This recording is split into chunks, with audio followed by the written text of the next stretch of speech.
¿Qué pasa, familia? Mira con quién estoy aquí, ¿eh?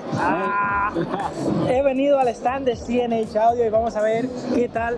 Oye, me han sorprendido mucho porque no esperaba tanta novedad. Hay mucha novedad y mucho de lo que hablar. Así que les voy a hacer un pequeño paso, una visita por la gente del stand de Z&H Audio.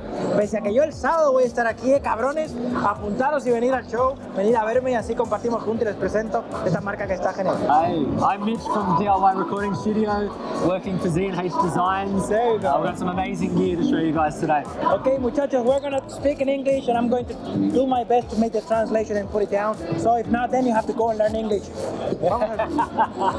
What do we have here? Okay, so we've got first up the HVC 250s, Somtech style mastering EQ, very transparent, definitely what you want on a mixed bus, or any type of bus work, absolutely. And it's you've got your parametric EQs for every band, your shelf high and lows as well. This is the variable version, not steps. The stepped one's over there, Which is something I saw and really surprised me because I was expecting that EQ for mastering with a step knob circuit. And actually, what I've seen about this EQ is pretty versatile, isn't it? Yes, very versatile, very flexible, very transparent. It's all good there? ¿Está bien ahí? You can very much push the highs in that Pultec style and get that Pultec or Somtec sound, but with the flexibility of all the extra mid bands and stuff as well. So excellent stuff. I saw that the sound, according to what I've seen around there, is very silky. Very soft, elegant. Modern pop. That very bright, crisp. Also, the fact that you have the different bands, right? With the same frequencies that you make the Pultec style boost and cut. It's a very versatile unit. I'm crazy. I can't wait to try it. So, Diane, send me one. I need to try to test this one. Sorry? You have to send me this one. I have to test it. Come on. Okay, so what else we have here? We have the 1178, which is both dual mono or stereo 1178 compression. Everyone should know what that is.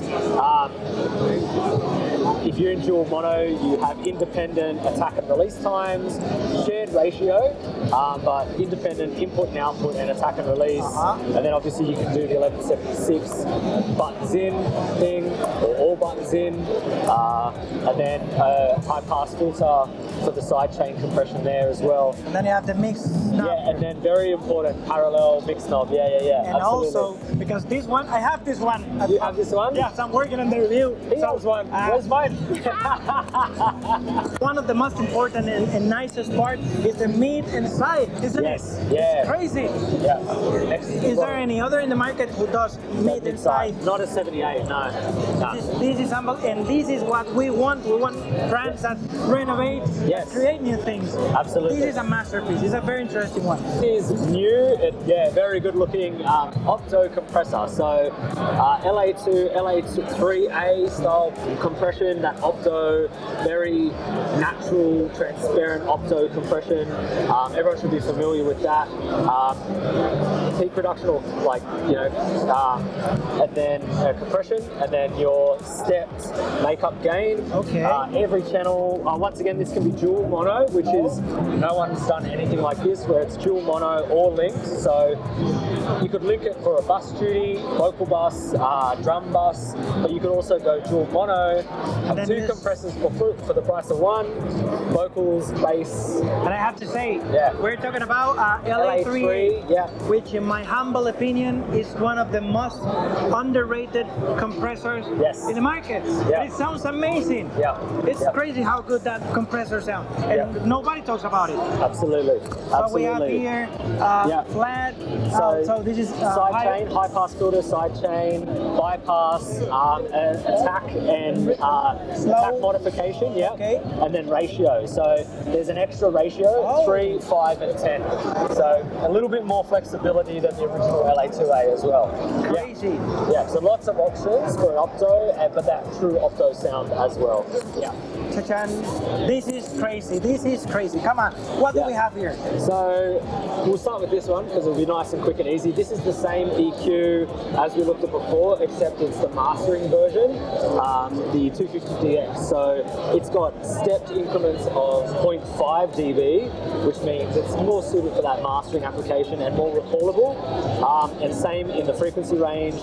Lots of selections in the frequency range there to suit mastering needs, but more recallable because it's not variable steps. Here we have a transfer console, so you can set up your inserts to go into this and then have the flip. So say you have EQ, compressor, you want to flip the order of that. There you go, very cool. So basically you can connect all the gear here and say which one you want one after the other. Yeah, so on your master bus, that's nice. This would live on your master bus duties. So kind of like a Massenburg style transfer console and like dangerous liaisons, that kind of thing, with the selectable inserts and then the flipping. And then also we've got a width control, some high pass filtering and things like that. That's really nice, so you can have all the chain control within the touch of a button. Yeah, and monitor control, speakers, your dim. This could be a totally separate gear. Only these areas. So all as one, that's a pretty good, So what we have here, and then, this is sexy as hell. So everyone's familiar with, I think, this EQ and the design, but this can come with custom faceplates. What we've got is the traditional frequency range in the lows, your bandwidth control, but then in the highs, what's different about this unit, Z&H are very good at this. They try to modify and add things that aren't in the previous units, where we've got a lot more different selection ranges for the high frequency. So way more selectable ranges, all the way up to 16 kilohertz. So lovely. Very, very cool there. And then we have a compressor. This is based on the famous very new compressor, the 436. Everyone should know what that is. Very new. It can be used very much just as a color box also. So if you do no compression, turn the threshold all the way down, drive into it, you're going to get that bluey tube warmth, saturation and color. But use it as a compressor, you're going to get that very new compression and that bite and that tube and very new compression. But what's cool about this, once again, we've got attack and release times, but the original is quite slow, very new compression. This is much, much faster if you want it to be. So there's a lot more versatility in that compression. It can be linked, dual mono or linked, but then you've also got more release time. Over here, we've got an output trim as well, side chain filter, which we expect to see to help if you're getting too much pumping. Obviously, we know what that's for. And then this stump is like a slight different curvature in the low end, the low frequencies. You know what it means when it says stump, we're going to get more stump. It changed a bit the sound in the bass area, the bass area. Yeah, tighten up that low kind of thumpiness. I see. Absolutely. And then a bypass switch, which we want, and then down here is the classic EMI style tube preamp. Everyone should be famous with that EMI Abbey Road tube preamp. So this one is two preamps. Two preamps. So very famous Beatles records and stuff like that. Everyone should know what I'm talking about here. So you've got input and then a voltage control there. It works like most preamps you'd expect to see.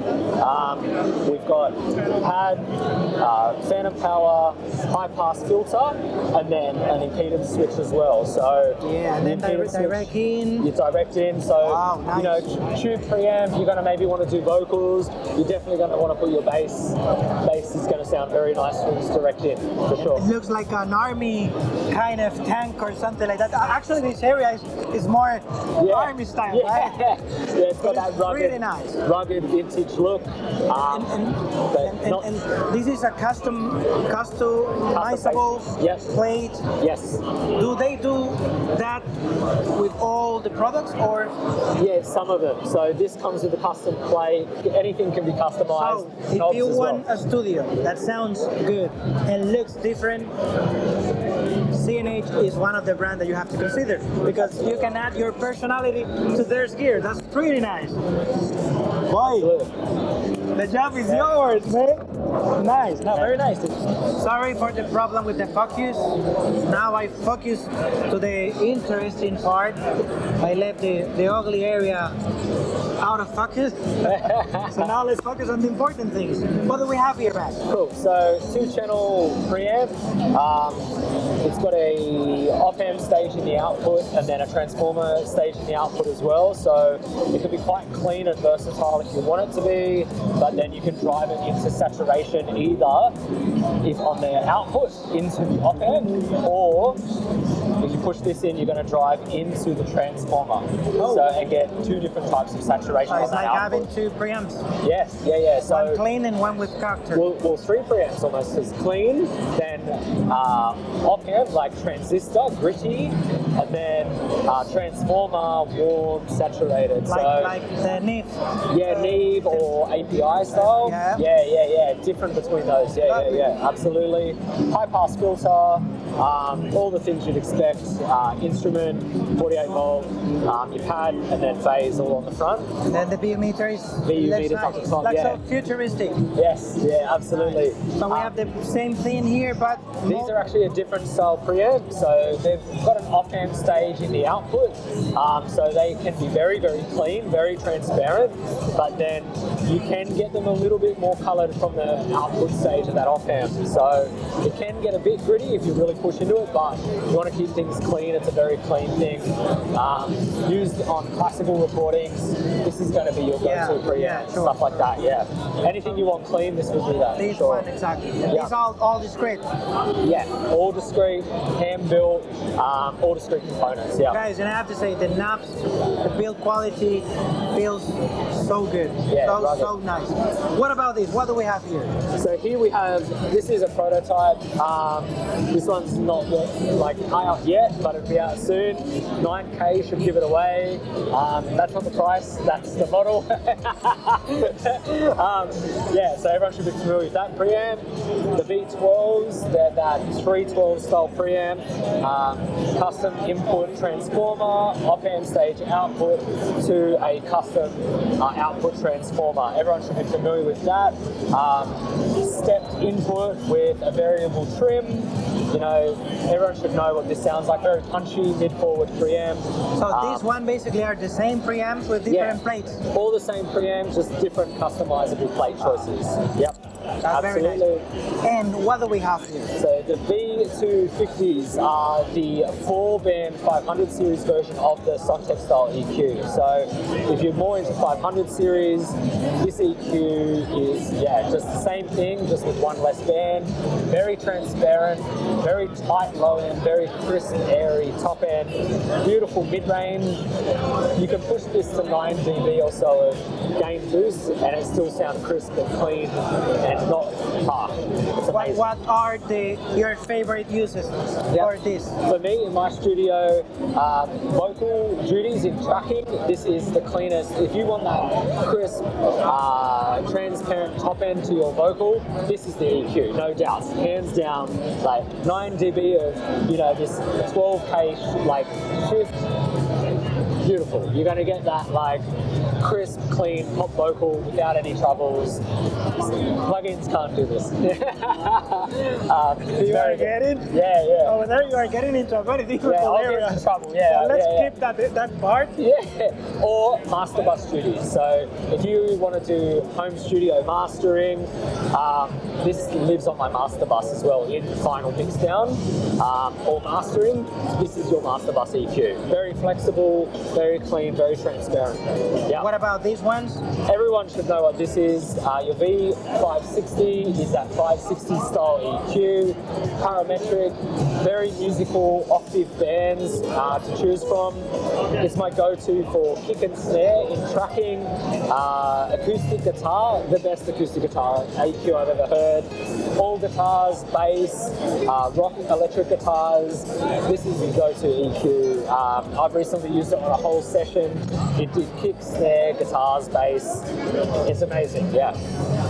Guys, you have to go and check DIY Recording Studio. Yeah. I'm gonna leave a link in the description so you can go and check his content, his stuff.